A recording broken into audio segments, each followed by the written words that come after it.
Ele ensinou apenas por 3 anos e meio, sem dúvida, em uma geração o que ele disse transformou o mundo. Todos os exércitos que têm marchado, todas as forças navais que têm navegado, não há afetado a história tanto como a vida solitária. Agora, 2000 anos mais tarde, seu número de seguidores está entre os milhões de milhões e cobre a terra, mas sem a prática da cristandade moderna de hoje apenas se parece com os primeiros ensinos de Jesus. A profecia anunciou que isto aconteceria.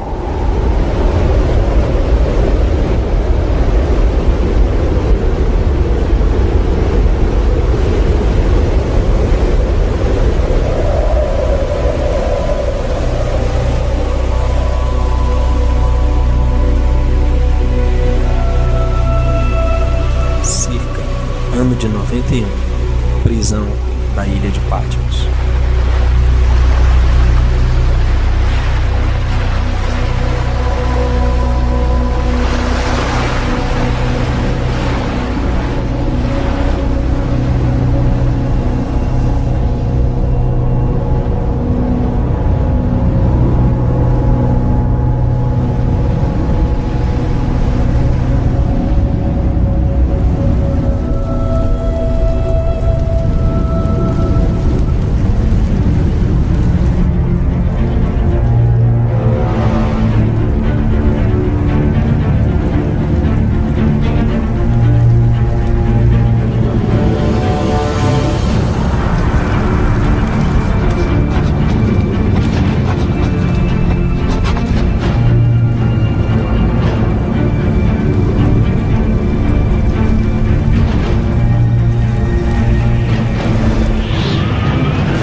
Uma mulher, uma criança e um dragão.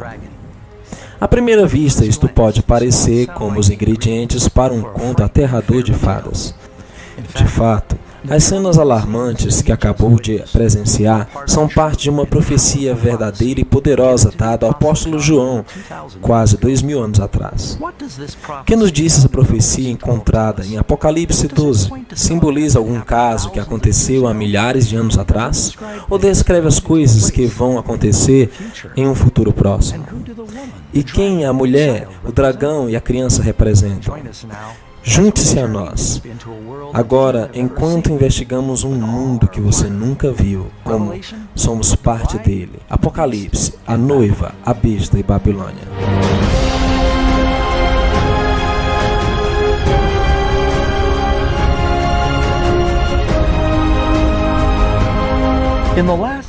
No último livro da Bíblia, Apocalipse, O apóstolo João foi-lhe mostrado uma visão de uma grande luta entre o bem e o mal.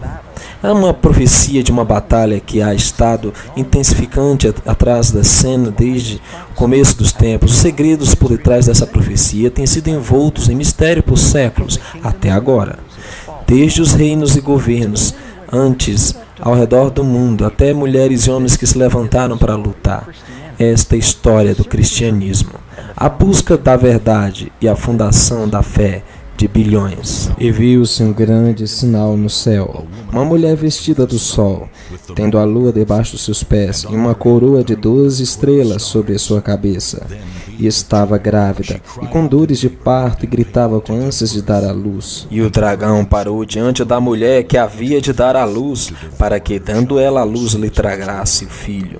Muitos eruditos bíblicos e historiadores têm estudado esta profecia através dos anos e concordam que a profecia de Apocalipse 12 aponta para um evento conhecido como a matança dos inocentes, que aconteceu no primeiro século na Judéia. Nas décadas anteriores ao nascimento de Cristo, o Império Romano havia conquistado todo o mundo mediterrâneo, incluindo a Judéia. Em vários pontos nessa história, haviam pessoas diferentes governando sobre ela. 20 anos antes que o Salvador nascera, você tem o rei Herodes, um rei cliente de Roma. E sabemos que temos documentos de fora da Bíblia que nos dizem que ele era muito cruel, capaz de matar seus próprios filhos. Ele era tão impiedoso que você não ia querer tê-lo ao seu lado. Herodes estava muito ansioso quando uma pequena delegação de homens sábios do Oriente vieram a Jerusalém anunciando sua busca pelo recém-nascido rei dos judeus.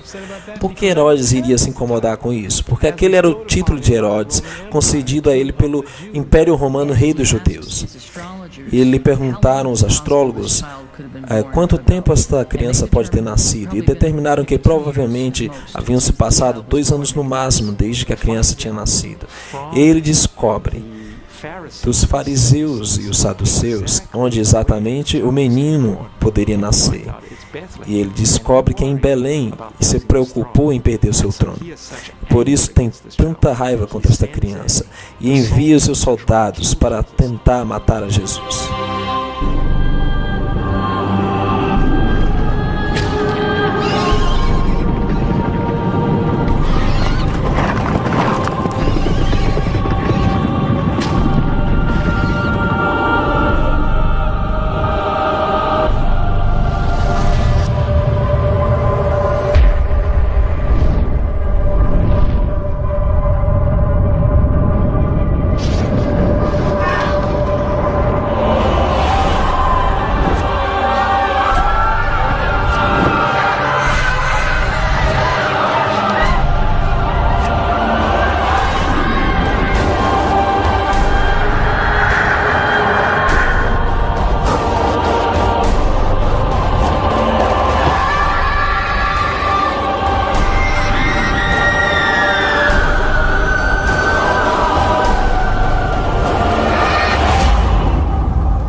A Bíblia nos diz que este ato brutal foi inspirado em mais que uma mera ira de um rei velho. Muitos eruditos bíblicos creem que é parte de uma luta ainda maior que tem acontecido em todas as eras e ainda hoje. Para descobrir os segredos da profecia, temos que primeiro identificar os personagens principais, a mulher, a criança e o dragão. Disse, também vi outro sinal, uma mulher vestida de sol, com a lua debaixo de seus pés e sobre sua cabeça uma coroa de 12 estrelas. Vamos olhar de perto essa mulher. Sabemos que ela é um símbolo de alguém ou algo.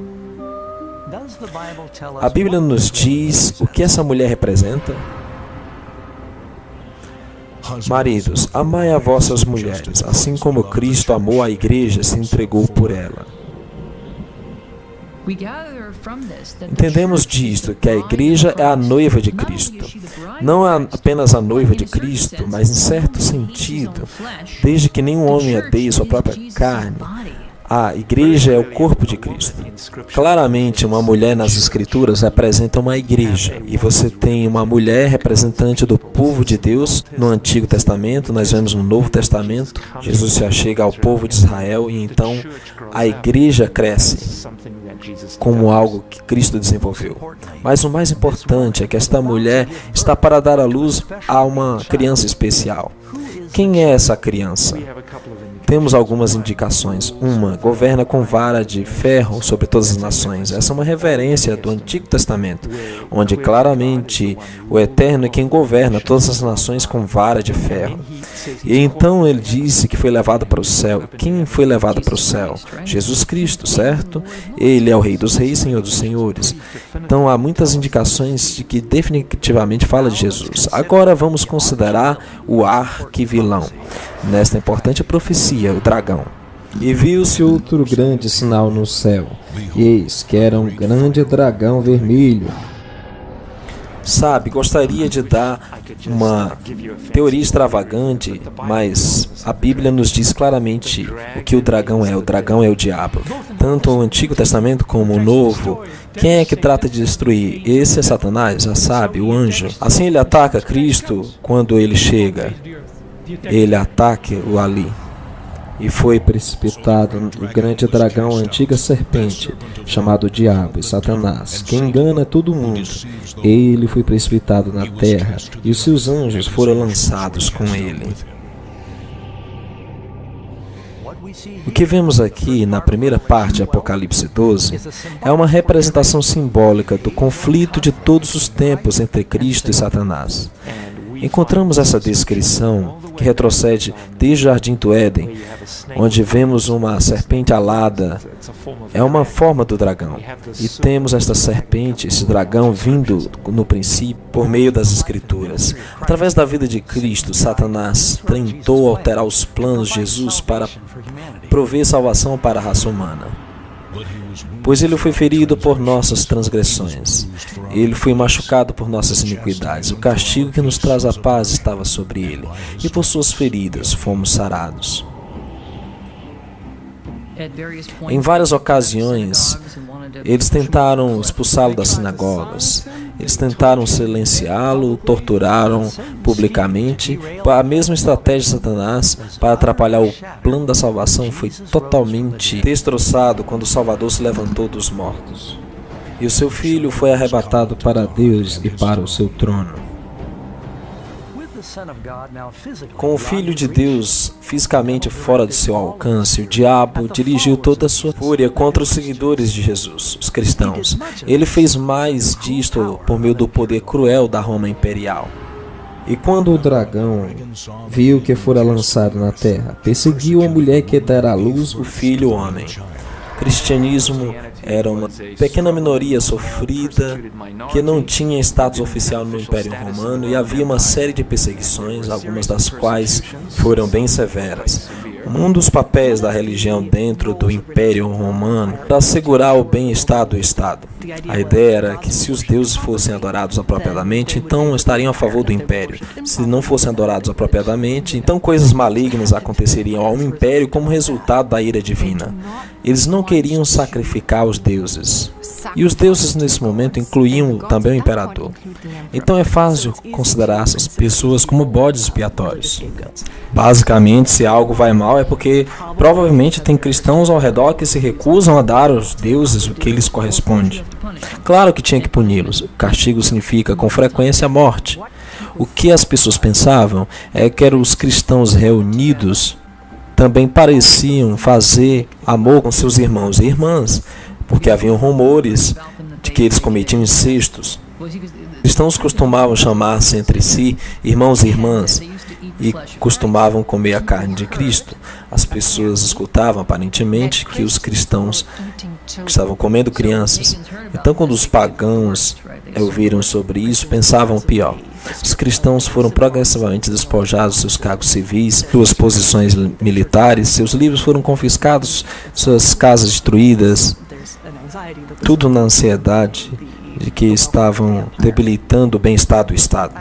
Enquanto a igreja primitiva sofria debaixo desta perseguição devastadora de Roma, suas vidas se converteram em um testemunho poderoso para a igreja. Enquanto os pagãos viviam costume e temor supersticioso, esses cristãos enfrentavam tortura e morte com uma paz sobrenatural. O que Nero fez foi lhes deu de comida aos leões e os amarrava em pilares e colocava piche sobre eles e os queimavam para que as festividades continuassem toda noite. Eles foram estirados, assassinados por gladiadores, toda maneira criativa que se pode se dispor pelos cristãos.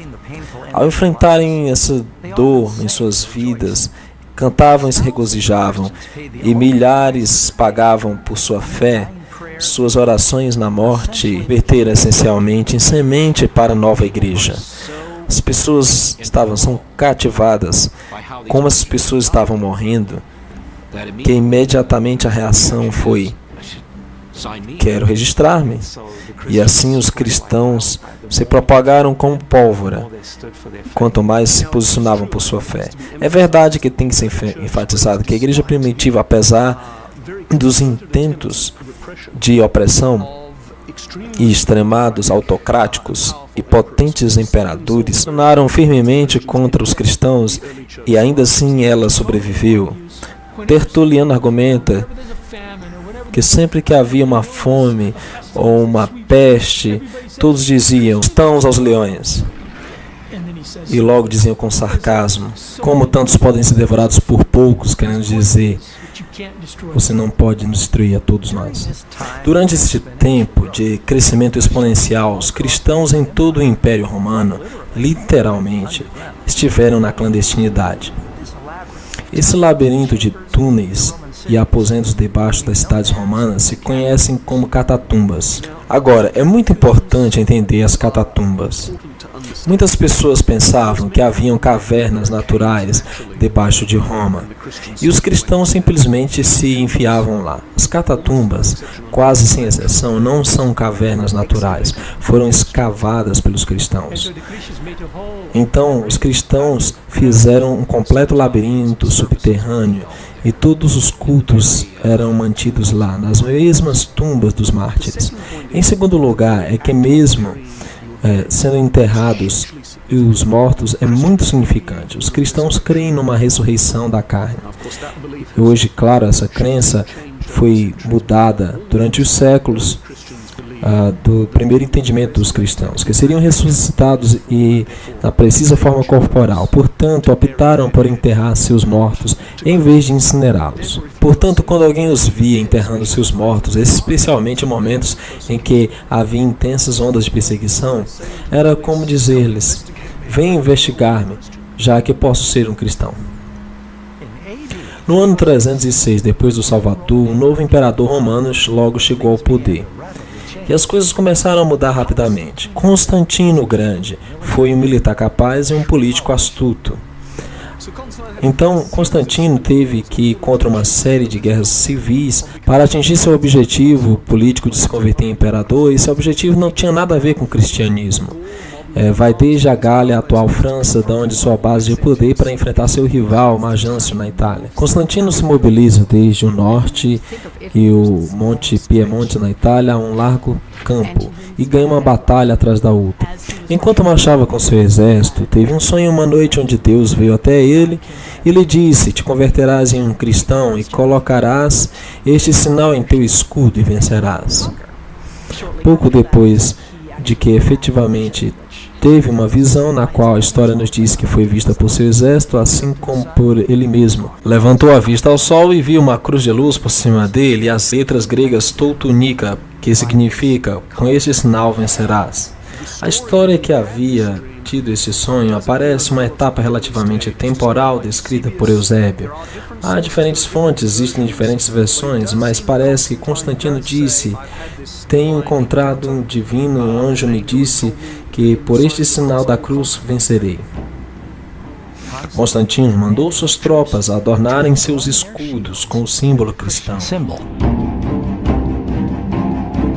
Seus oponentes então saem da cidade Para enfrentarem Constantino em ascensão com seu exército que já tinha treinado bastante, porque já tinham ganhado várias vitórias no caminho, desde o norte, desde Milão até abaixo. Seus movimentos oponentes se colocam ao largo do rio até a ponte de Milvian. Tem o Constantino com seu exército à frente dele, o rio e a cidade por trás dele. Não é a melhor situação que se pode estar se a derrota é iminente do exército. Não se tinha para onde recuar, então se perderia. Então Constantino não era cristão ainda, e isso é algo poderoso para alguém crer que o Deus cristão me deu a vitória. O Deus cristão é mais poderoso do que todas as divindades. Quer dizer, claro que Constantino tornou os símbolos cristãos parte das normas imperiais, e que lutou com este símbolo e venceu. Assim, sendo um bom imperador romano, então pensaria assim: eu consegui o símbolo, estou no caminho certo. Então, se você é um pagão, ou simplesmente alguém que está confuso sobre religião, se alguém aqui tem esse choque de deidades, quem surgiu por cima era o Deus cristão. Pode concluir. Gradualmente, o sentimento nacional contra o cristianismo começou a inverter-se. Durante o reinado de Constantino, os cristãos passaram de uma seita perseguida abertamente a sustentar posições de influência nos tribunais e palácios de reis e governadores. Então, uma grande parte das elites, acostumadas a dirigir o show, automaticamente se converteram também. E os bispos locais, etc. Se tornar cristão não era grande coisa, porque a maioria deles criam em uma força superior, divina, que tinha diferentes representações. Se você quiser avançar no exército ou na força imperial, haviam todos os incentivos para se tornar cristão, porque todas as pessoas do topo eram cristãs. Então, se você quiser avançar na hierarquia do serviço militar, civil, ou simplesmente na corte, as pessoas se tornavam cristãs. Se torna muito atrativo porque o edito de Constantino de tolerância o torna assim. Constantino pode, por direito, reclamar o título de grande, pois ele mudou a história do mundo em um novo curso e tornou a cristandade, que até então tinha sofrido perseguição de sangue, a religião do Estado. Enquanto isso, as pessoas de todo o mundo, o Império Romano, entravam na igreja cristã e trouxeram consigo muitas de suas crenças e práticas pagãs. Agora que o cristianismo tinha ganhado o status de religião legal completa, então se torna atrativa, subsequentemente, nas próximas gerações, para um amplo número de pessoas da elite. Agora, a porcentagem de cristãos nos primeiros 10, 15, 25% aumentam dramaticamente ao número de 1, 2%, essa verdadeira mudança. E é que o cristianismo realmente se tornou o cristianismo que é hoje. Porque agora as pessoas estão dirigindo o show. Com o tempo, os líderes da igreja começaram a adotar as vestimentas majestosas e cerimônias extravagantes que eram parte das religiões pagãs. E no lugar dos mandamentos simples de Deus, começaram a ensinar superstições e tradições de homem. Agora, no lugar da igreja cristã converter-se ao mundo, os pagãos estavam convertendo a igreja. Existe uma linha que saiu do primeiro século, representando por todos os documentos que temos no Novo Testamento, que demonstram um certo tipo de modo que a igreja adentrou em um longo túnel até o quarto, terceiro século. Desse longo túnel escuro que a igreja saiu, muito diferente da linha que a igreja estava, e perguntamos o que aconteceu. Em 391 d.C., por ordem do imperador Teodósio I, o cristianismo se tornou a religião oficial do Estado de Roma. A adoração nos templos foi legalizada e todas as outras práticas religiosas cessaram. E se está tratando de um império cristão, está tentando cristianizar uma cultura pagã. As velhas basílicas eram basicamente templos pagãos, pois uma cruz nelas põe pinturas de cenas bíblicas, heróis bíblicos, santos e mártires.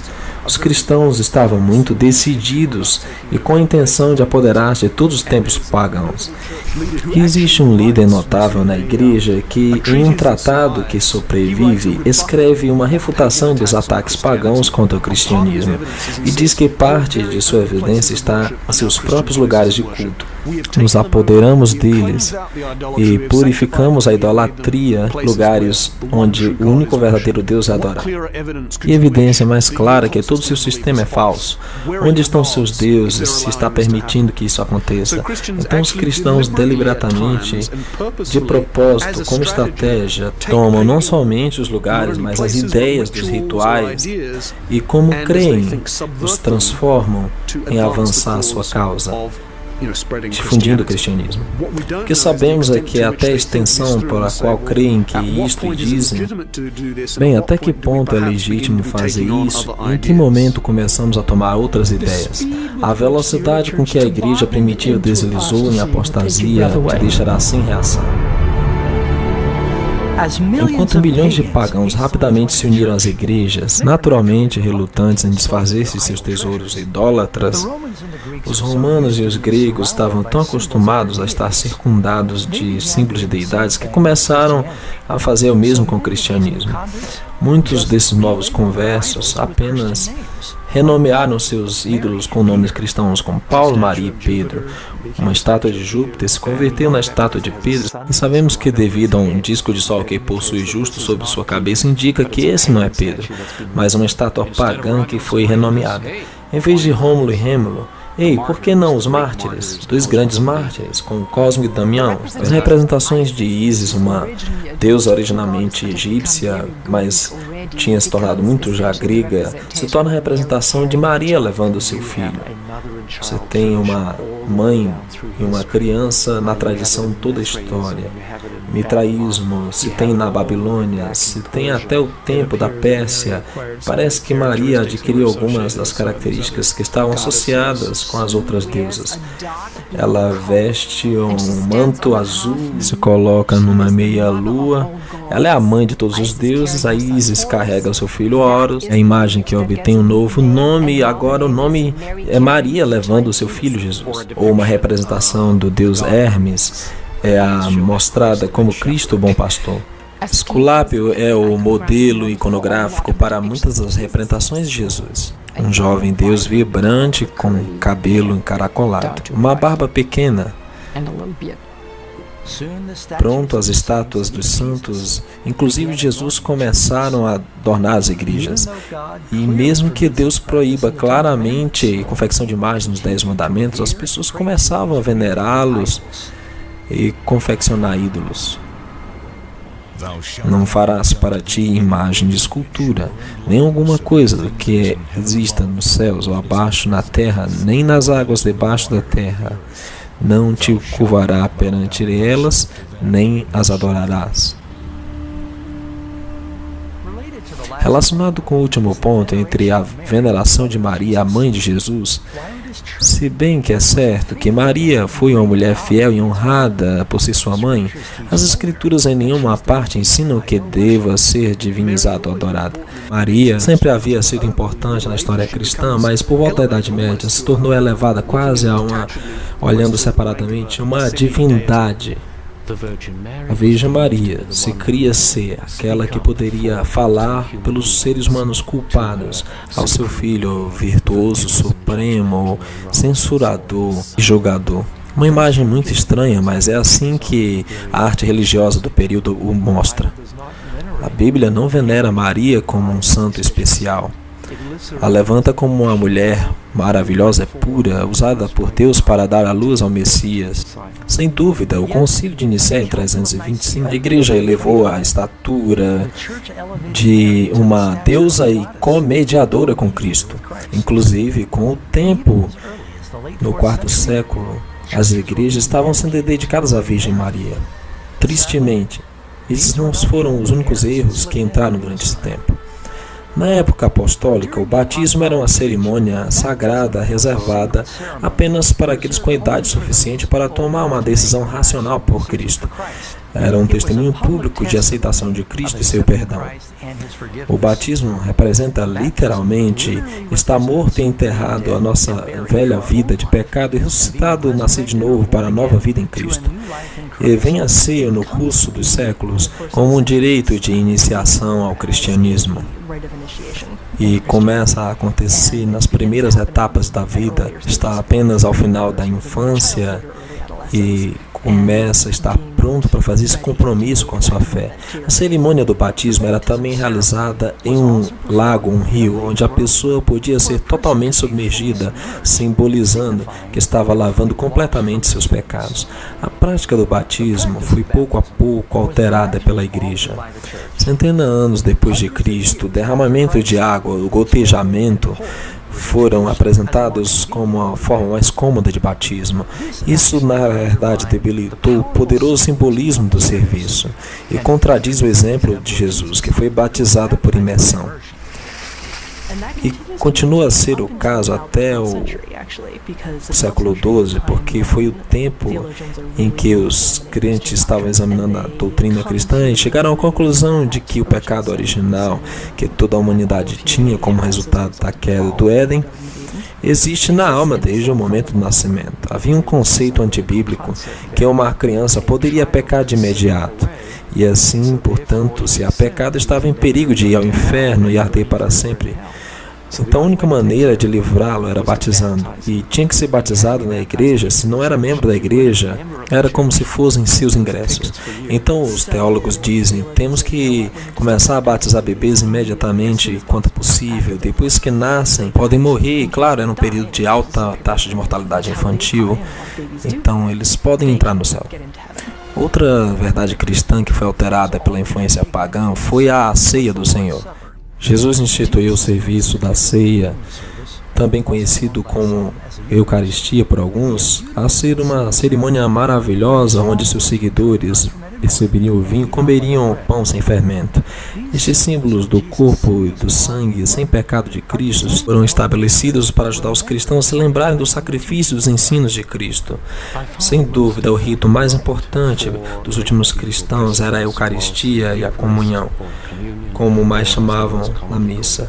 Homens e mulheres se reuniam e tomavam a ceia. Celebravam o que nós chamaríamos de ceia e tomavam o corpo e o sangue de Cristo. Mas, novamente, debaixo da influência de rituais pagãos, todo o culto foi mudado pelos líderes da igreja em uma cerimônia mística e um novo ritual de um vinho fermentado, e o sacerdote parecia ter poder de transformar o pão e o vinho em o verdadeiro sangue de Cristo.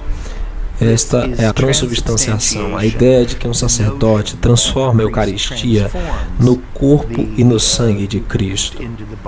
E através da pronunciação da fórmula "Hoc est minum corpo meu", este é meu corpo, eram palavras poderosas consideradas terem a propriedade que, quando eram pronunciadas, Deus as transformava na natureza do pão e do vinho no corpo e sangue de um Cristo ressuscitado. Até o ponto onde mais tarde dizem estamos criando um Deus, em falar as palavras da mistagogia. Em essência, o que ocorreu no altar era como o pão se convertia no corpo e o vinho se convertia no sangue, mas pareciam pão e vinho. Esta oferenda de sacrifício na Eucaristia, este sacrifício de louvor, esta comida de comunhão, transformaram não na memória do sacrifício, mas no próprio sacrifício, e está dando a salvação. Criam e ensinavam que na missa, Jesus Cristo, na pessoa do sacerdote, sacrificava a Cristo, a Deus o Pai, e assim ganhava o bem, ganhava um tanto de santidade, a qual a igreja pode então contar como benefícios essa missa.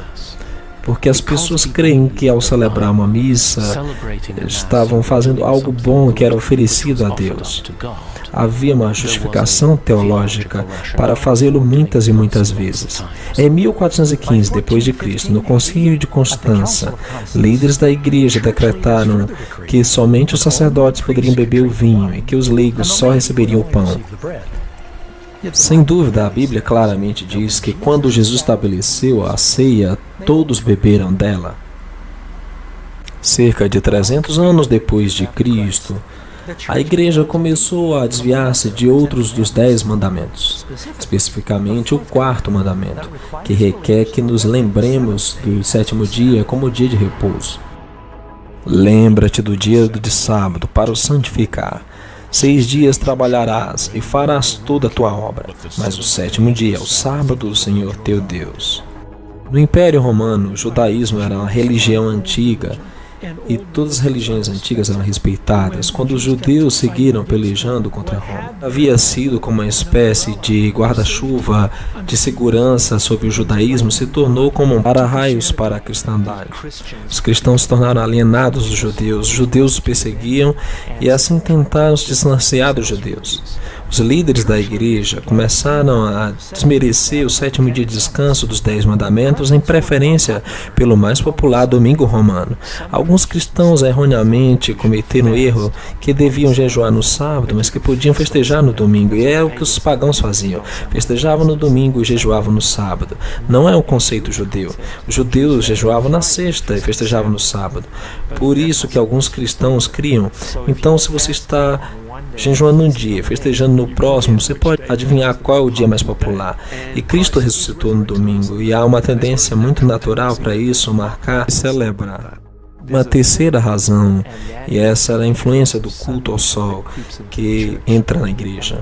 Quando o culto ao sol começa a reaparecer na igreja, Constantino pode usar isso para levar a exaltação do domingo, o dia do sol, como o dia em que as pessoas devem adorar. Este afastamento gradual da lei de Deus durante os séculos, a maioria se surpreende quando ouve que a observância do domingo não tem fundamento na Bíblia. No ano 313, Constantino publicou o Edito de Milão, estabelecendo o domingo como dia de descanso. A lei dominical do imperador não teve nada a ver com o cristianismo. Na realidade, era para honrar o deus sol greco-romano chamado Hélio e Apolo. O imperador Constantino se converteu a um converso cristão e, devido a permanecer parcial ao deus sol, o imperador Constantino mudou o dia de adoração do sábado para domingo, como havia sido tradicional no judaísmo, obviamente para o domingo, o dia do Deus Sol. E desde então, as pessoas cristãs, pelo menos em grande parte, tinham o dia de adoração no domingo ao invés do sábado. Isto é claro de outro edito de Constantino, dado em 321 d.C., quando o imperador ordenou: no venerável dia do sol, que todos os magistrados e povos residindo nas cidades repousem, que todos os comércios sejam fechados. Note, o aviso utiliza a palavra dom, sol. Também se registrou que Constantino o Grande fez uma lei para o Império Romano, que o domingo devia ser guardado como dia de descanso. Esta mudança não se infiltrou na igreja da noite para o dia. A história nos diz que por décadas, o 7º dia, o sábado, junto com o domingo, foram observados ambos como dias santos. A igreja, bem primitiva, claramente está adorando no sábado judeu no tempo dos apóstolos, mas meados do 3º século, isso foi em grande parte abandonado. E está no processo de ser abandonado. E no princípio do 4º século, em muitas partes do mundo romano, os cristãos estão, em geral, adorando no domingo. E muitos cristãos, nesse período de tempo, observavam o sábado. Então, aos domingos, eles tinham um culto, lembrando a ressurreição, e iriam para o seu trabalho habitual. É durante a etapa de Constantino que a ideia de transferir a solenidade do sábado para o domingo é expressada pela primeira vez. Séculos atrás, o profeta Daniel havia predito que um poder religioso se levantaria e tentaria mudar os tempos e a lei. Dentro dos 10 mandamentos, só há uma lei que também é um tempo, o sábado. A doutrina do inferno em chamas também foi uma distorção da mitologia pagã. No livro de Apocalipse, a Bíblia ensina que depois do grande dia do juízo, os perdidos serão lançados no lago de fogo. E nesse momento, cada pessoa é castigada de acordo com o que merece. e logo totalmente consumida perecerá eternamente. E não temais os que matam o corpo e não podem matar a alma. Temei antes aquele que pode fazer perecer no inferno a alma e o corpo. Pois os vivos sabem que hão de morrer, mas os mortos não sabem coisa alguma. Os sacerdotes começaram a ensinar que o inferno é um lugar de tormento eterno, governado pelo diabo, e que começava no momento da morte. A igreja caída pôde utilizar esse conceito aterrador de tormento eterno para aterrorizar e manipular tanto o rei e os plebeus. Mas o mais trágico de tudo, esta falsa doutrina apresenta Jesus como uma espécie de sádico malvado. Tem encorajado alguns ateus e agnósticos a desafiar o cristianismo nas ideias cristãs de um Deus amoroso. Se faz algo que é pior, inclusive, do que Hitler fez. Não importa o que alguém tenha feito, são milhões e milhões de anos de tortura. É apropriado por causa de um delito? Então tem pessoas que têm odiado a Deus e aprendido a odiar a Deus por causa disto. Outro conceito pagão que se infiltrou no pensamento cristão foi a respeito do pós-vida. O purgatório é a ideia que ensina que na morte as pessoas entram num fogo infernal temporal onde são purificados para o céu. Purgatório é uma casa, é um caminho intermediário entre céu e inferno, e a questão do purgatório é que você pode escapar dele. Como a missa diz, consignados às chamas da aflição. Está cheia de bichos, cheias de odores sulfúricos, que pode ser um pouco maior que o inferno, mas tampouco é um dia no campo. A igreja desenvolveu gradualmente, de novo, cresceu na igreja, pouco a pouco, a ideia de que qualquer um que morre com suas obras de satisfação incompletas provavelmente pagaria em algum lugar de sofrimento após a morte, depurados de seus pecados e ofensas que tem cometido na vida.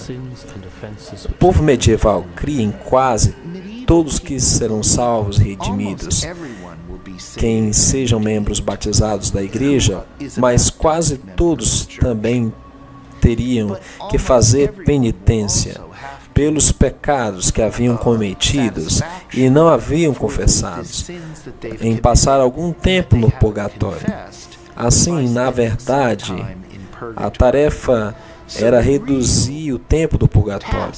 Muita gente confunde a ideia do purgatório e do inferno como se você pudesse sair do inferno, mas não pode. Se você for para o inferno, não há saída. Você é muito ímpio e está condenado. Muitas pessoas têm coisas ruins, mas como podemos fazer o bem para ir para o céu? Você não pode, tem que ser purificado e, portanto, ir para o purgatório. E muitos cristãos acreditavam que suas famílias estavam sofrendo no purgatório. E não é um lugar agradável. Você fica ali por milhares de anos. A ideia do purgatório existe há muitos séculos antes do Salvador. Escritos de Platão no início de 400 a.C. nos ajudam a entender de onde esse conceito de purificação e castigo vieram. O purgatório não se considerava como um lugar real até séculos depois. Entre 1160 e 1180 da nossa era, teólogos desenvolveram a doutrina do purgatório, conduzindo à aceitação formal no Segundo Concílio de Leão em 1274. A igreja então oferece apoio aos mortos no purgatório por meio de suas orações e atribuindo às pessoas os benefícios do sacramento, especialmente a ceia. Tudo isto é perfeitamente ortodoxo e a igreja acredita que está fazendo bem e as pessoas parecem dispostos a pagar muito dinheiro por isso. E uma extraordinária proliferação desses ensinos encontram os padres para realizar missas pelas almas dos defuntos, particularmente no século XIV e XV. Esta doutrina foi fabricada para manipular as massas, para obter ganho financeiro. As pessoas estavam dispostas a pagar grandes quantias de dinheiro para liberar seus queridos do purgatório. Claro, os crentes nunca poderiam ter certeza quando alguém deixava o purgatório. Então, muito dinheiro fluía nos bolsos dos padres corruptos, tanta gente saindo para levantar dinheiro e encorajar as pessoas a dar o dinheiro para a igreja para livrar do purgatório, para que pudessem financiar edifícios elaborados. Esta crença do purgatório também é baseada no perigoso conceito que as obras e as orações dos vivos podem alterar o destino dos mortos. Sem dúvida, Jesus deixou muito claro que não há limbo ou purgatório. Depois da morte, o próximo pensamento consciente era a ressurreição e a recompensa eterna. Não vos maravilheis disto, porque vem a hora em que todos os que estão nos sepulcros ouvirão sua voz. E os que fizeram o bem sairão para a ressurreição da vida, e os que fizeram o mal para a ressurreição da condenação. A mensagem central do Evangelho é como obter perdão. Esta foi outra verdade bíblica maior que foi corrompida. Era ensinado que se uma pessoa quer ser perdoada, ele ou ela devem primeiro confessar seus pecados a um padre, e que era chamado o sacramento da penitência, ou comumente conhecido como confissão. Então, para compensar a bondade insuficiente de nossas ações erradas, todos nós, como membros e clero, devemos todos confessar nossos pecados pelo menos uma vez por ano, de preferência a um sacerdote. Esse foi um desenvolvimento negativo em vários pontos. Em primeiro lugar, isso não é ensinado em nenhum lugar da Bíblia. Em segundo, coloca o homem mortal no lugar de Cristo e faz com que Deus seja afastado da pessoa comum. E, ao mesmo tempo, coloca o padre numa situação embaraçosa, ouvir todos os malfeitos de seus confessores. Quando alguém vai a um padre na Idade Média, realmente tem três coisas que são alcançadas por meio da confissão do pecado. Em primeiro lugar, você faz a confissão e o sacerdote concede a palavra de certeza de que seus pecados estão absolvidos para Deus. Mas uma pessoa, porque tem violado as leis da igreja e os ensinos de Cristo, tem que realizar uma obra de penitência para compensar o pecado que cometeram. A Bíblia ensina que a humanidade não pode fazer nada para salvar-se. Por isso, Jesus veio a este mundo. As Escrituras ensinam que salvação depende inteiramente da nossa confiança em Deus pela misericórdia e graça, que não merecemos. É um dom magnífico que não pode ser ganho por nossos esforços ou boas obras. Mesmo a obediência vem por meio do dom da graça. A doutrina do Novo Testamento de salvação pela fé é amplamente ensinada e compreendida hoje. Mas durante as trevas da Idade Média, era mais fácil convencer as massas analfabetas que tinham que realizar boas obras para ganhar o favor de Deus. As pessoas eram ensinadas que se algum pecador tivesse esperança de apaziguar Deus, ele ou ela tinham que pagar grandes quantias de dinheiro, realizar atos piedosos ou fazer algumas peregrinações. Isso também incluía a tarefa de recitar algumas orações como requisito para obter perdão. 40 Aves Marias, 10 Pai Nossos, colocar uma moeda na coleta. Nas religiões pagãs do mundo, uma ideia de orações repetitivas não era nova. Se cria que podia apaziguar os deuses com constante ecoar de orações, como palavras mágicas. Jesus claramente nos advertiu contra essa forma de oração.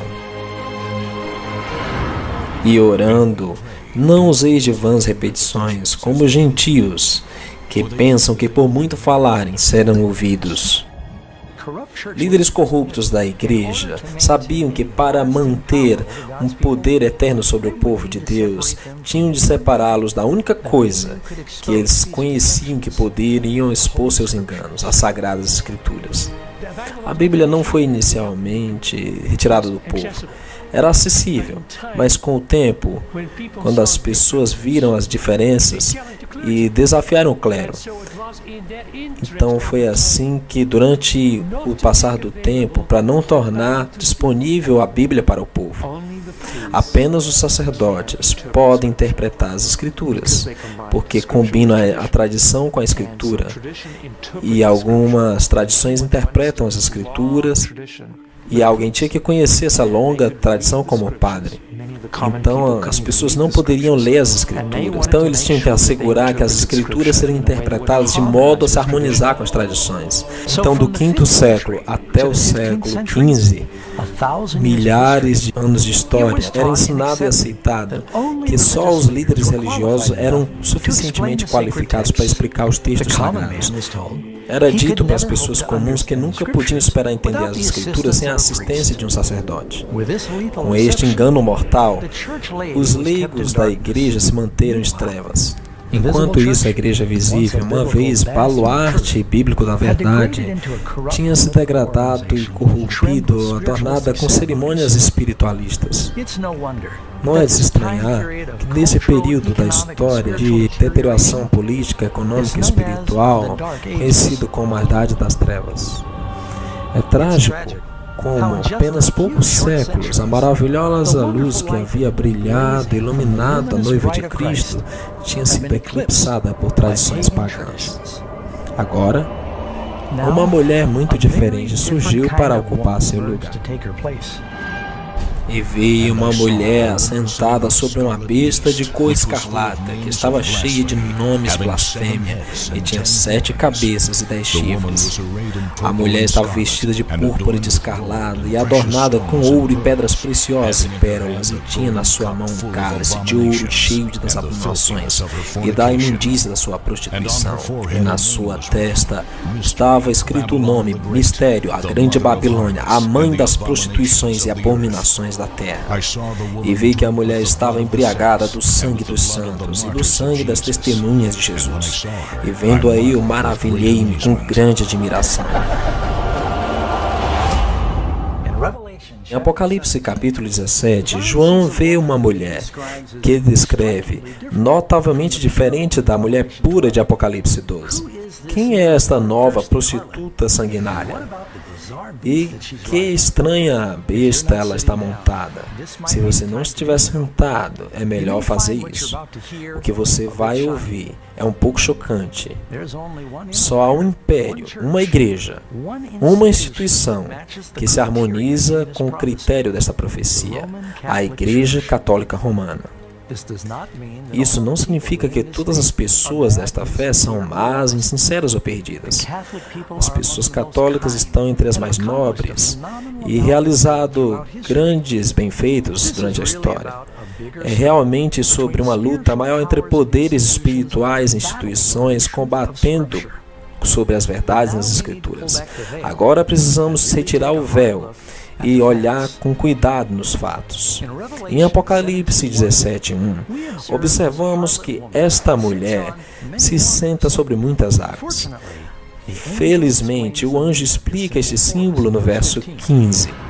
E disse-me: as águas que viste, onde se assenta a prostituta, são povos e multidões e nações e línguas. Então, a mulher que reina sobre uma região densamente povoada. Você já deve ter ouvido a expressão, todos os caminhos levam a Roma. Durante o apogeu de seu governo, os romanos haviam construído uma rede com 50.000 milhas de estrada circulando todo o império. Exatamente quando o Império Romano começou a degradar-se, a Igreja de Roma estava ganhando força. De fato, a Igreja Católica, como se apressou a encher o vácuo que foi deixado pelo Império Romano, e em várias situações, por exemplo, no meio do 5º século, quando Átila estava cercando Roma com seu exército, o imperador não foi detê-lo, foi o Papa, o Bispo de Roma.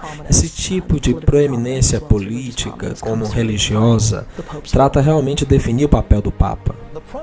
A profecia indica também que a mulher está montada em uma besta com 7 cabeças e 10 chifres. Obviamente, essas coisas são símbolos. Essa criatura claramente representa o mesmo monstro com 7 cabeças e 10 chifres que acabamos de ver em conflito com a noiva de Cristo no capítulo 12. É a mesma besta que o mundo está sendo obrigado a adorar no capítulo 13. Então, o que representam essas 7 cabeças e 10 chifres? As 7 cabeças são 7 montes sobre as quais se assenta a mulher. Os 10 chifres que viste são 10 reis. Só há uma cidade em todo o mundo que se assenta em 7 colinas como esta cidade. É a cidade de Roma. Não há mais dúvida na mente do expositor que quando João está falando sobre esta mulher, está falando sobre Roma. Então você vê a conexão aqui. 7 cabeças, 7 montes. Você vai a Apocalipse 12, 7 cabeças, Apocalipse 13, fala das 7 cabeças. Há uma continuidade aqui. É dentro da cidade de Roma, chamada a cidade das 7 colinas, que a área inteira da propriedade do Estado do Vaticano se encontra atualmente. Só uma igreja, que também é um país independente e tem poder político mundial, o Vaticano. Este país, com a menor população do mundo, foi estabelecido como um Estado independente com 109 hectares em Roma. Detrás dos muros da cidade do Vaticano, tem menos de 1.000 pessoas vivendo em um país pequeno, que é governado pelo Papa, que tem poder absoluto executivo, legislativo e judicial. Embaixadores de todo o mundo se reúnem com o Papa e seus representantes, buscando a influência e orientação deste poder religioso internacional. Até as Nações Unidas se reúnem para ser dirigidas pelo Papa. Quando o Império Romano no Ocidente caiu, seu território foi fragmentado em 10 divisões primárias. Os 10 chifres representam os 10 reis e reinos, dos quais Roma Imperial foi finalmente dividida. Os 10 chifres são uma descrição de Roma, que nos leva a 10 pequenos reinos. Durante a história do catolicismo tem dominado muitos reinos. Então você tem a igreja que monta um poder político, porque a mulher monta a besta. Então por muitos séculos ela está no controle.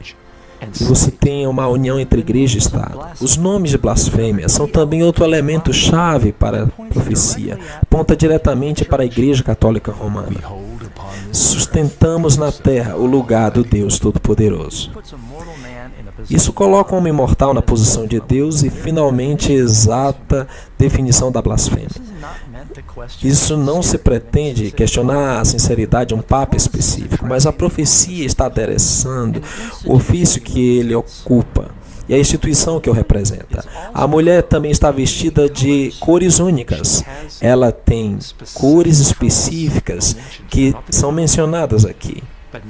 Não é a cor branca, mas agora cores que resultam em realeza e prostituição. Cores específicas que vemos adentrando na igreja histórica mais tarde. Cores dos padres que começaram na igreja.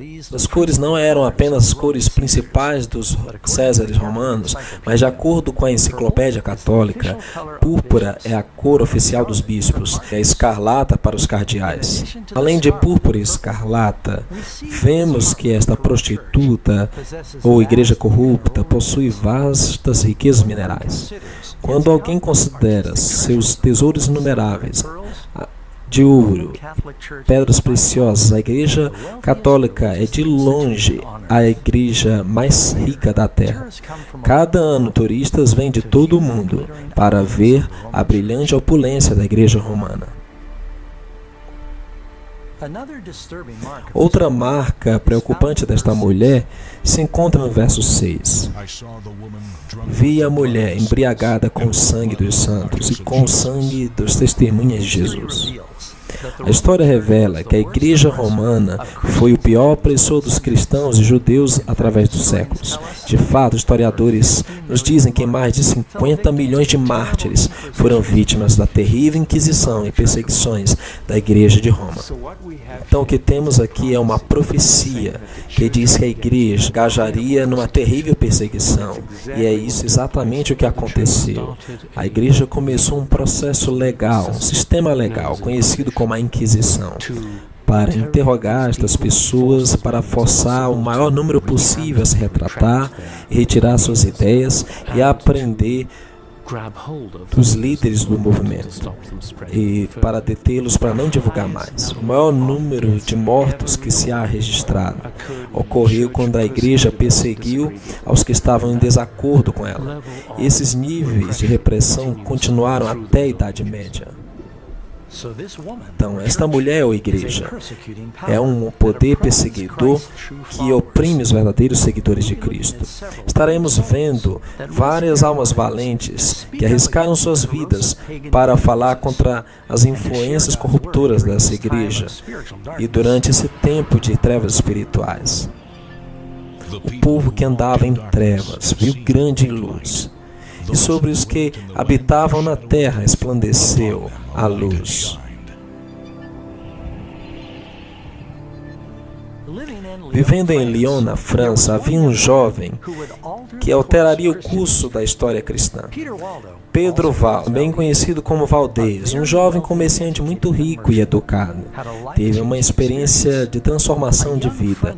Um jovem amigo de Valdo morreu repentinamente. Percebendo a brevidade da vida e a vaidade dos tesouros terrenos, Valdo tomou uma decisão firme de deixar tudo por Cristo. Deu suas riquezas aos pobres, se tornou um pregador itinerante. Valdo ensinava que a Bíblia deveria ser entendida literalmente, livremente proclamava suas verdades na sua própria língua. Levou os crentes a viver uma vida de simplicidade, pobreza e, ao mesmo tempo, audazmente denunciou os excessos dos sacerdotes. Em torno de 1170 d.C., Valdo tinha reunido um grande número de seguidores, que eram chamados de os pobres de Lyon e valdenses.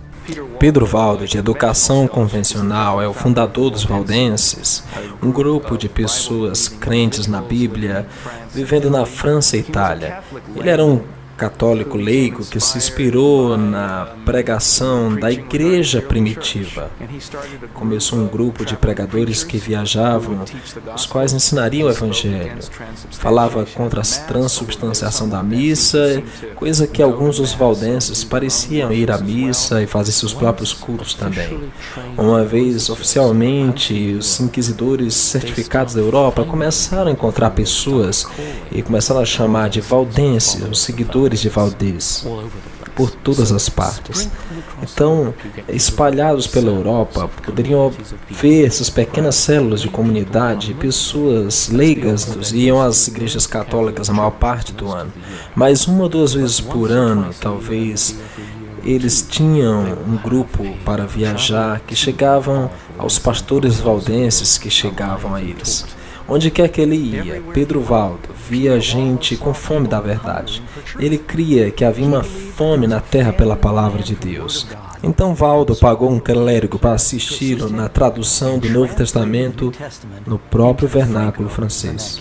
A história é que Valdez encarregou duas pessoas religiosas, estudadas em Lyon, para preparar uma tradução de parte da Bíblia e alguns trechos dos pais em sua própria língua. Algo entre francês e província. É realmente difícil de escrever, mas parece haver estabelecido uma tradição de que as comunidades valdenses tentariam obter cópias das escrituras em outra língua comum das pessoas. Eles levavam consigo as escrituras e atuavam como comerciantes, negociantes, compartilhando as escrituras onde fossem. Inclusive, há referências deles enviando seus jovens para as grandes universidades, faculdades da sua terra, para que pudessem compartilhar sua fé lá e também ganhar um entendimento da teologia contemporânea e usá-la para alcançar a maior parte da comunidade. Mas a Igreja Romana não poderia mais tolerar essa liberdade de pregação do Evangelho. Durante o terceiro concílio de Latrão, em 1179, as ideias de Valdo foram condenadas oficialmente como heresia e pouco depois seus seguidores foram excomungados. Expulsados de Lyon, os valdenses se estabeleceram nos altos vales do Piemont e nos Alpes franceses. Aqui, entre suas famílias, a Bíblia foi tornada seu estudo principal. Os evangelhos de Mateus e João eram submetidos à memorização junto com muitas das epístolas. Sem imprensa, os valdenses frequentemente empregavam copiar à mão as escrituras. Conhecidos por sua adesão estrita da Bíblia, esses pregadores estendiam seus ensinos em toda parte. Enquanto viajavam para evitar a prisão, às vezes copiavam passagens nos bolsos das suas vestimentas e então cuidadosamente compartilhavam com o coração aberto. Mesmo após a morte de Pedro Valdo em 1218, a Igreja Romana continuou ferozmente perseguindo os valdenses.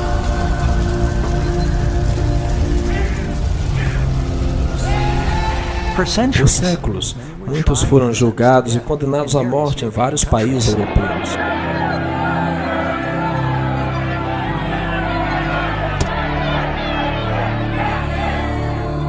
O Espírito do Eterno incitou a muitos dentro da igreja, que corajosamente se levantaram e impediram a reforma. Um desses homens foi John Wycliffe, teólogo inglês e pregador leigo, tradutor e professor em Oxford. Sua educação resultou ser uma grande vantagem para ele. Enquanto começou a apontar os erros que estavam espalhados entre o povo de Deus, Wycliffe nunca quis se colocar contra os líderes da igreja, mas ao ver as claras contradições pelo que a Escritura dizia e o que a igreja fazia, ele não podia guardar silêncio.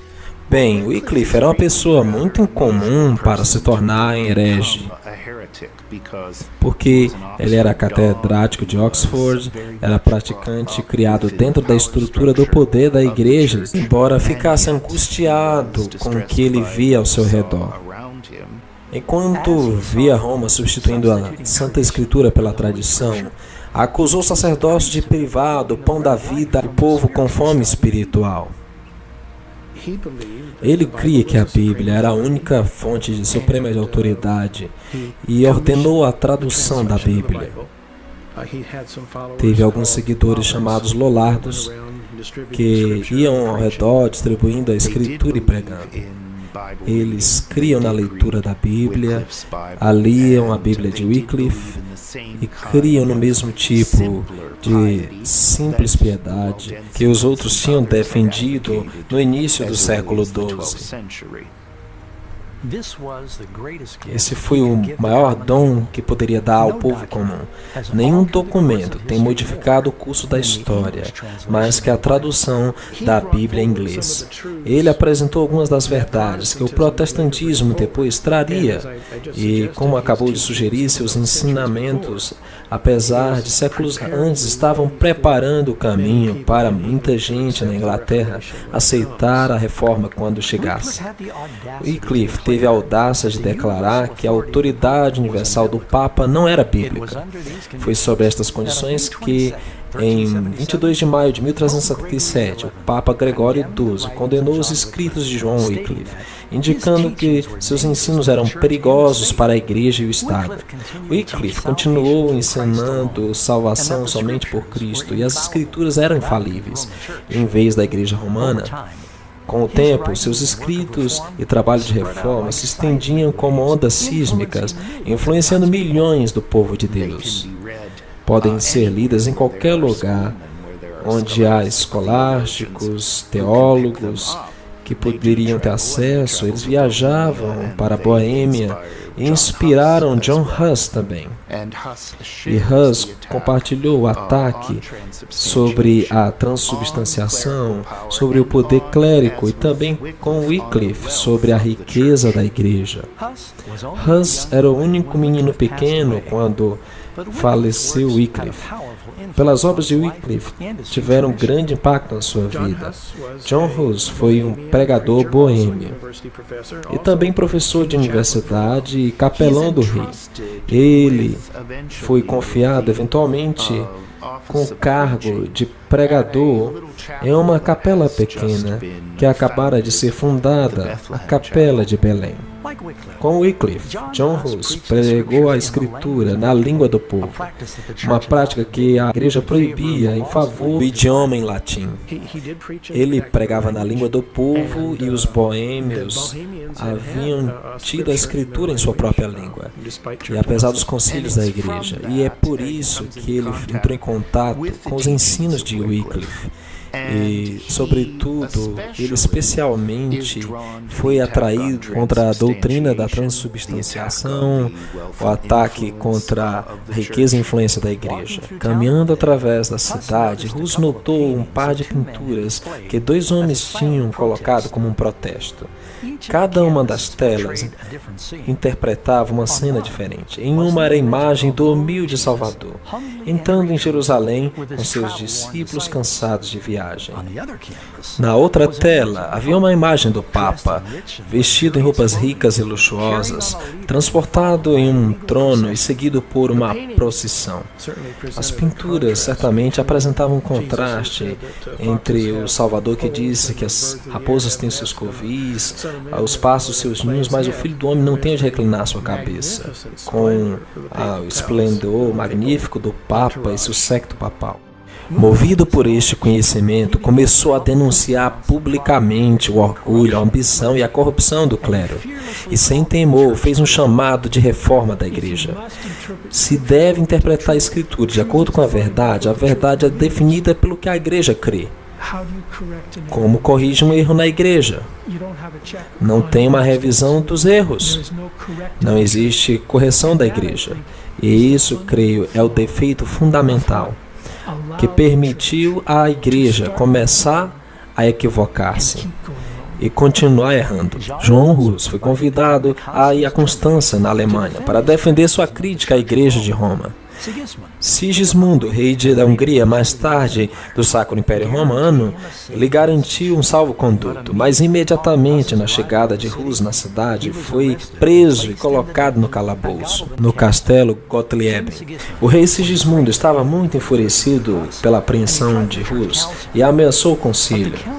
Mas o concílio convenceu Sigismundo de que as promessas feitas a um herege não valiam, e em 6 de julho de 1415, o concílio reuniu a catedral depois da missa e da liturgia. John Hus foi então levado a juízo.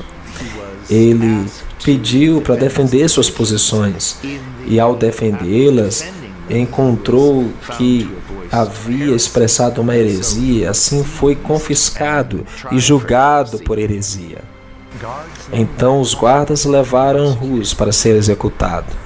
E no lugar da sua execução, Hus se manteve firme, enquanto as chamas corriam sobre si e foi capaz de levantar sua voz e cantar.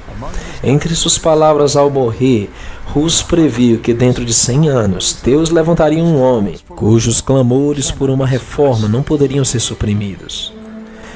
Criado em um lugar humilde de Mansfield, Alemanha, Martinho Lutero, teólogo, autor, compositor e sacerdote, possivelmente é o mais conhecido reformador religioso do século XVI. Lutero nasceu em 10 de novembro de 1483, cerca de 70 anos depois do martírio de John Hus. Nascido em uma família trabalhadora de classe média, com vários irmãos e irmãs, Lutero desenvolveu um caráter e personalidade firme. A família de Lutero parecia haver sido, em certa medida, uma família de grandes triunfadores. Eram muito severos, de acordo com as histórias posteriores de Lutero, e certamente viam que o caminho a seguir para seu filho era mediante a educação. Pois quando era jovem, foi destinado a converter-se em um advogado. Sem dúvida, uma experiência traumática mudou para sempre o curso de sua vida. Lutero foi pego em uma tormenta e temia por sua vida. estava fora e temia ser atingido por um raio. Os relâmpagos golpeavam diante dele, ambos os lados, e em terror clama e promete que se um santo o salva, se converterá em um monge. Chamou a Santa Ana, a santa das causas perdidas. Santa Ana, livra-me, converte-me em um monge. E cumpriu sua palavra. Apesar dos protestos furiosos de seu pai, Lutero deixou seus estudos, vendeu seus livros e entrou em um monastério augustino fechado em Erfurt. Se dedicou totalmente à vida monástica. Depois de seu anelo desesperado por salvação, praticava jejuns frequentes, longas horas de oração e vivia uma vida austera de confissão sem fim.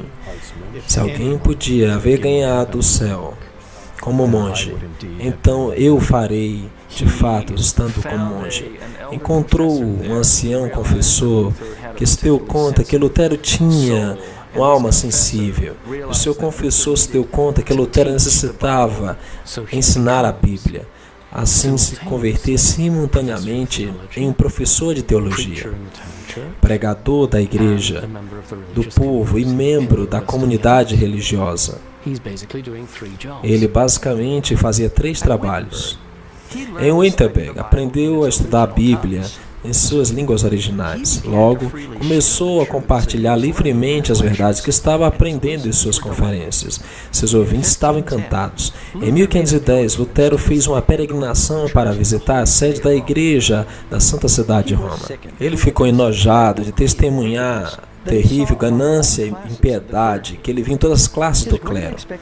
Sua grande expectativa da cidade santa foi frustrada. Enquanto contemplava o estilo de vida degradante dos monges e padres, isso estava em forte contraste com sua vida frugal na Alemanha.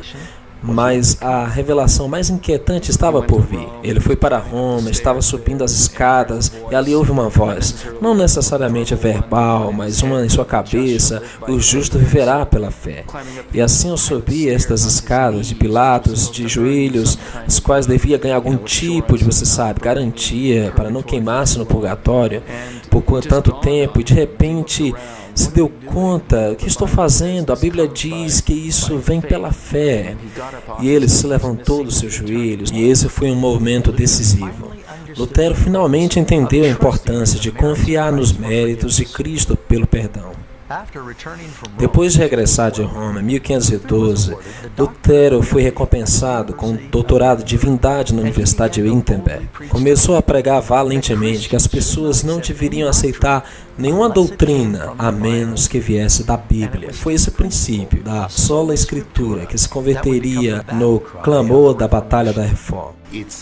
É uma série de 3 tratados em 1520 que apresenta o conceito que agora, desde que a tradição da igreja se tornou tão corrompida pela inovação humana, que a igreja somente deve seguir o testemunho das Escrituras.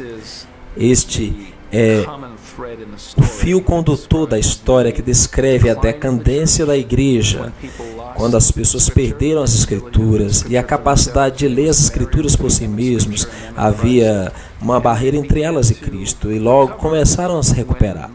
Quando Martinho Lutero e seus colegas decidiram que as Escrituras eram a única autoridade, sola, tota, prima Escritura, e começaram a superar essa situação. Ao mesmo tempo, Roma estava cavando o solo para a construção da magnificente nova Basílica de São Pedro. A igreja enviou João Tetzel, um frei dominicano à Alemanha, para vender indulgências, para arrecadar fundos necessários para a catedral. A igreja crê não somente em seus serviços e ofertas podem ajudar os mortos, mas também que o chefe da igreja do Oeste, o Papa, pode, por tão grande abundância de acumulada graça que está na posse da igreja, a igreja pode declarar que há algumas penas para que depois que eles morrerem, simplesmente assim, e isso é chamado indulgência. A completa indulgência plenária absolvia uma pessoa de todos os pecados que haviam cometidos até aquele momento. E assim apressava, de acordo com o ensino da igreja, por meio do purgatório, diretamente ao céu. Ao final da Idade Média, a igreja tinha em sua cabeça o que poderia dizer das pessoas. Sim, você está disposto a fazer uma oferta para a igreja. A igreja te dará uma indulgência, na maneira de uma oferta para a saída de sua família, amigos, parentes, amados. E esse amado escapará das penas do purgatório, supostamente imediatamente. E isso se tornou, por volta do século XIV e XV, uma crença muito popular e as pessoas imploravam pelas indulgências. Quando Lutero soube que seus membros estavam comprando indulgências, ele ficou indignado. Quando as pessoas chegaram a ele mostrando suas indulgências, ele se recusou a honrá-las. Lutero declarou que o que eles realmente precisavam fazer era sinceramente se arrepender e deixar seus pecados. Este foi o primeiro problema que forçou Lutero a batalhar contra sua própria amada igreja. Em 31 de outubro de 1517, Lutero cravou seu famoso protesto nas portas da famosa Igreja de Todos os Santos em Wittenberg. O que são as 95 teses que famosamente foram pregadas no castelo da igreja de Wittenberg? É um convite acadêmico para um debate. A nota de afirmação de 95 teses está basicamente dizendo: estou aqui fazendo propostas e são mais bem redatadas do que você pensa, porque estão bem debatidas. Vamos para uma disputa. As 95 teses é apenas uma série de 95 proposições sobre as quais ele pretendia empreender um debate na universidade. E esta é uma questão normal na prática acadêmica medieval. Então, Lutero estava realizando um exercício simplesmente acadêmico. Era como publicar um artigo hoje em uma revista. Como historiador, eu mesmo, às vezes, não estou realmente esperando que muita gente leia isso. Então, ele leva e prega na porta da igreja do castelo de Wittenberg, porque é o lugar tradicional para publicar convites para uma disputa. Então, ele não estava realmente esperando que isso fosse dar em alguma coisa. E isso chamou a atenção de muitas pessoas, incluindo os papas. No que dizia respeito a Lutero, ele não estava promovendo algo que a igreja fosse hostil. Ele cria que estava promovendo algo que a igreja receberia. De fato, se voltarmos aos primeiros pais da igreja, incluindo Agostinho, pode-se encontrar muitas coisas nos seus escritos que estavam de acordo com as ideias de Lutero. Então, Lutero, na verdade, esperava que as pessoas dissessem: "Oh, genial, obrigado por postar isso", o qual talvez foi um pouco ingênuo, e é isso que se espera de um acadêmico. Mas Lutero não esperava que estivesse tratando de criar um outro movimento. Pelo contrário, mas na verdade é que a igreja não recebeu muitas das coisas que Lutero tinha a dizer. E saiu uma bula papal, significando um tipo de declaração, condenando Lutero e seus escritos, e dizendo que deveria ser submetido a chamas. A bula foi entregue em Wittenberg, e no lugar de submeter aos escritos às chamas, Lutero teve uma grande reunião em Wittenberg e submeteu a bula às chamas. E houve uma queima desta bula papal e, claro, foi uma pedrada, certo? Um desafio enviado como resposta.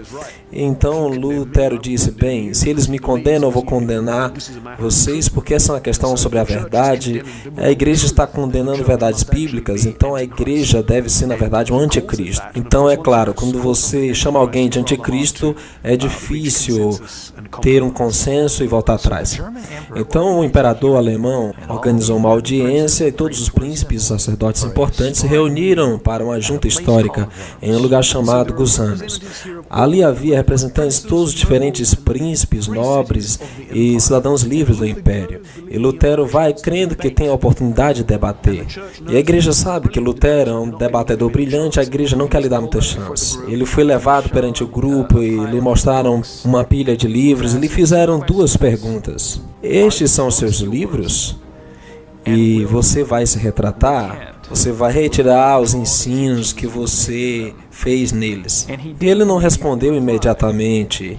Ele disse, bem, são meus livros, mas há muitas coisas escritas ali e preciso de algum tempo para pensar. Ele quase perdeu a paciência, mas finalmente ele no dia seguinte retorna e começa a jogar com palavras. São suas obras, se arrepende, ele diz, você me pede para retratar todas as minhas obras?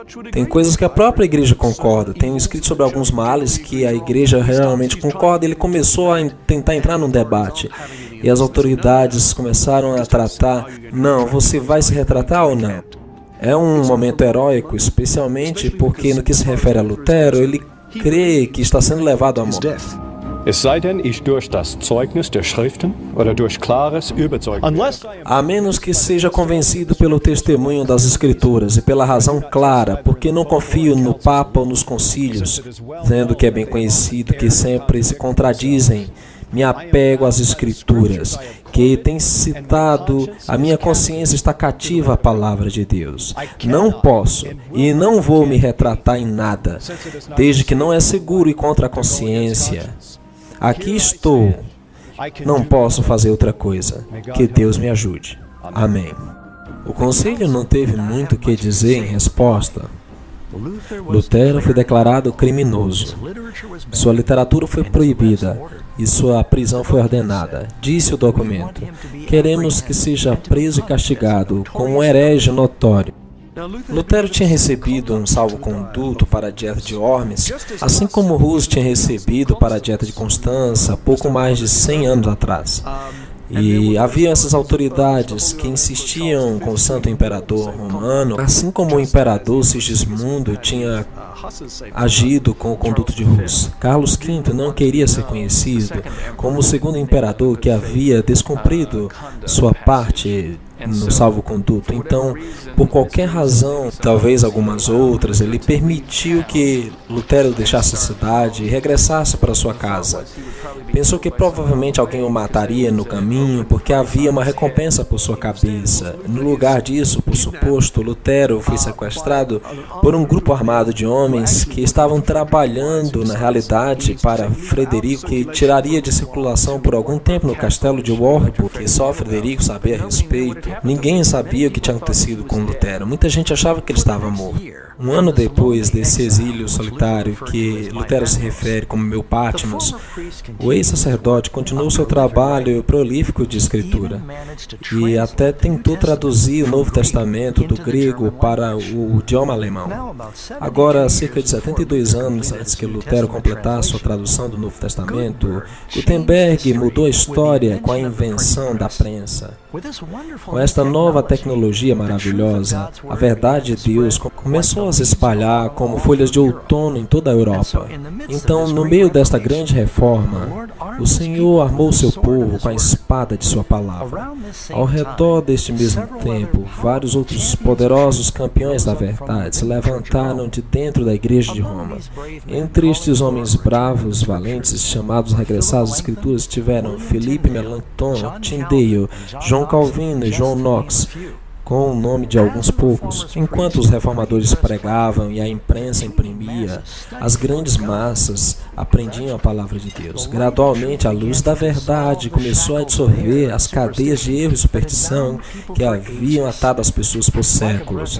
Como um sopro de ar fresco da primavera, a Europa experimentou um renascimento religioso. E conhecereis a verdade, e a verdade vos libertará. O livro de Apocalipse também prediz que nos últimos dias o dragão, Satanás, uma vez mais intensificará suas forças para perseguir a igreja de Deus. Se identificam como os que guardam os mandamentos de Deus e têm o testemunho de Jesus. O Apocalipse nos adverte que nos últimos dias haverá uma falsificação da igreja verdadeira que corrompe a verdade das Escrituras. Jesus adverte que enganará o mundo inteiro. Se levantarão falsos cristos e falsos profetas, fazendo grandes sinais e maravilhas para enganar, se possível, os próprios eleitos. Pouco depois deste último engano, Cristo voltará e virá para uma igreja que tem sido purificada de todas as falsas tradições e paganismo. Será uma igreja que exige um assim diz o Senhor para cada doutrina que sustém. Jesus também diz que quando regressar, seu mundo estará absorvido em egoísmo, violência e rebelião.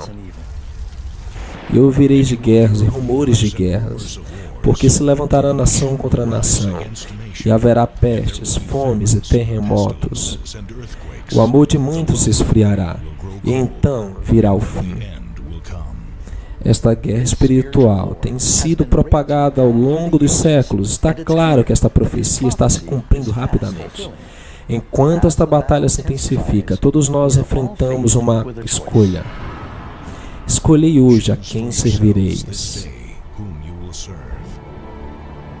Amigos, acabamos de ver como a gloriosa luz da verdade do Eterno foi distorcida através da influência da mitologia. Também vemos como os primeiros cristãos foram seduzidos gradualmente para adotarem rituais pagãos e tradições no lugar da verdade bíblica. Mas logo o Eterno levantou homens e mulheres para resistirem aos erros de um império inteiro. A história agora se repete. Logo, todos se unirão à noiva de Cristo, ou seguirão a besta de Babilônia. Qual será a sua posição? A Bíblia é clara. A evidência é irrefutável. A decisão é finalmente sua.